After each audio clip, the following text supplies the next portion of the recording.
British death metal. Benediction is one of those bands from late 80s that never got too big, and one can only wonder why. I mean, it's not like these veterans of the scene didn't have talent or understanding how to make proper music.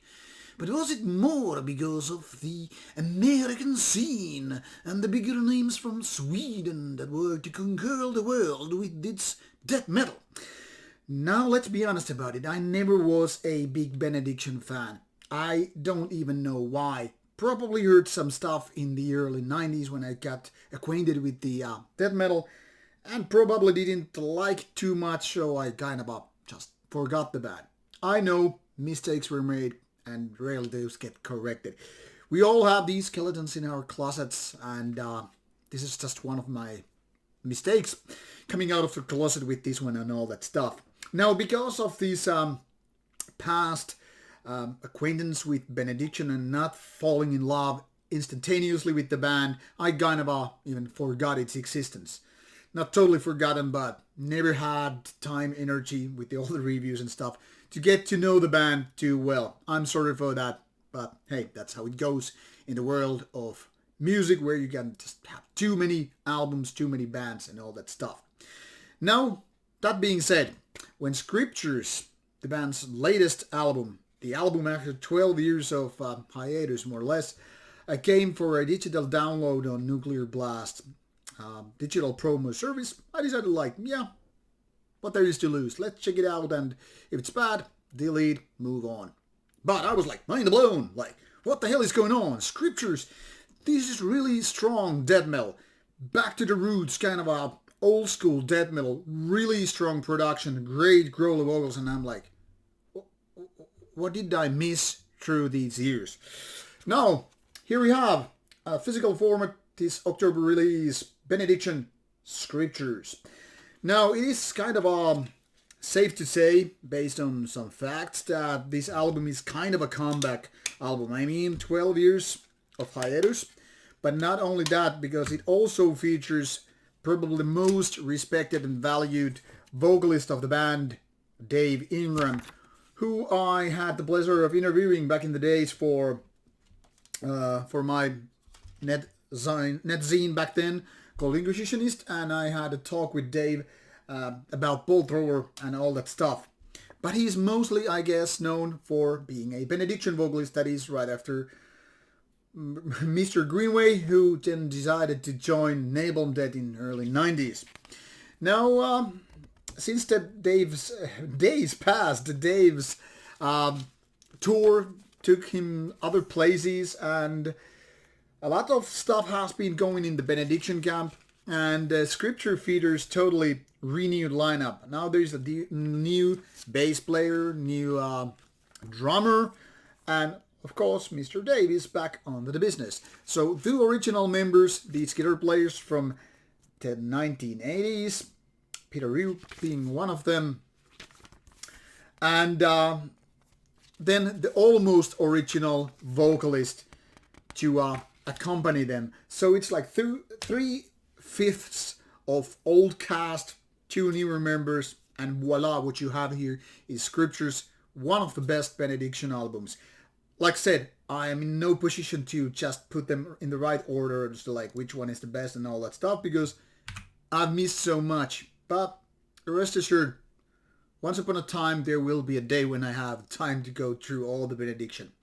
Anyway, I instantly noticed when I was listening to Scriptures that I wasn't the only one noticing the kind of a bump up level in quality when it comes to the band.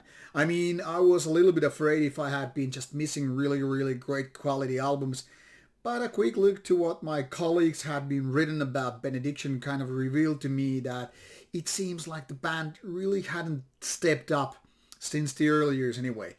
And now that with Scriptures is out, it seems like the band is on its way to a series of death metal, or that's how I feel about it anyway.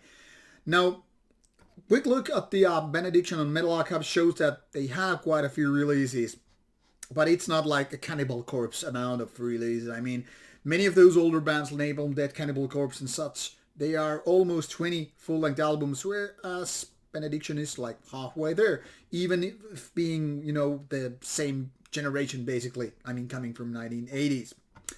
Now, that's all about there is to talk about discography in this context, because obviously we want to focus on scriptures. If you take a look at the other versions here, however, you're going to see there's an interesting selection of these releases. So it's not only the colleagues of mine and basically review people who have a lot of faith in Benediction and scriptures, but also the label. I mean, look at the different versions what Nuclear Blast has put out. Double vinyl in many colored versions, double CD in a digipack version, also tapes, black and red, and of course the basic CD, which I have here as a jewel case, and digital format. So there's a lot to choose from, and one can only wonder why. I mean, it's good quality, right? So to give you a little bit of easier insight on this track list here, I'm just going to open the CD version, which I have here. So it's 47 minutes, well, almost, of death metal, and it's all about going old school. That is, the tempo is not very high. That is, it's not like competing against those modern death metal bands which go overly technical or just speed up in, their way to brutality and all. What Benediction knows is that you don't define death metal by how hard you can press the gas pedal. What you really know is that it's all about them riffs. To have them properly executed, have the heaviness, have the crushing power of death metal, where, these picking riffs are just, to give you the mushing muscles some work to do, and also to enjoy those deep roll vocals. And it's not like one of those pig squeal or sewer growl stuff, which is kind of ridiculous at sometimes, when we're talking about these so-called ultra brutal bands. But what Mr. Ingram is actually doing, he's like giving us a schoolbook example how to execute good growly vocals without sounding ridiculous, weak, or anything like that. In my opinion, he does tremendously wonderful work with the vocals. They're really, really good. And I know that back in the days when he joined Ball Thrower, it was a little bit like people like, hey, it's not Carl Willits, he has different style and all that stuff. Yeah, given he was a little bit off with that one, but maybe it's just like the typical thing. I mean, everybody remembers how weird Iron Maiden felt when Mr. Dickinson left and Blaze Bayley came in. So it's all about the style rather than vocals. But in Benediction, Mr. Ingram is very, very much in place. I love what he's doing, and I want to make sure that people understand what I'm talking about. Also, what is really, really great is the good production. Everything seems like in place. To be honest, I don't find anything to complain about, whether it's about lyrics, well, vocals more like that, and production in general. When it comes to the songwriting, however, well, there is not really songwriting however point. I mean, it's really solid. Now, one could obviously speak about like, no, there is not this kind of a hit song. Like, I mean, you don't have Hammer Smashed Face there. You don't have For Victory here. Yeah, it's kind of a given. I mean, what Benediction is doing with scriptures is that it's delivering you 12 solid tracks. No weak points whatsoever. Could it be more memorable? Certainly. Could it have a hit song or two? Yeah, definitely. Is it a problem? Not really. I mean, if you ask me, this is a very, very enjoyable album, even though it kind of doesn't have these insta-hits or whatever. So, while it's kind of like the opposite of what's going in the modern world, I think they're using it for their benefit. For benefit of us death metalheads. We who love 1980s, 1990s death metal. The classic way, if you will. So in case you want to go old school for real, and I'm not talking about these new bands who want to go so much while like, we're old school death metal, and then they're trying to go for Bose HM2 pedal and do the Soundlight Studio sound. I mean, some of them are good, but mostly they're just kind of second-hand copycats. But what Benediction is here doing is like, hey, we are all veterans, we are all farts, we know how to do it.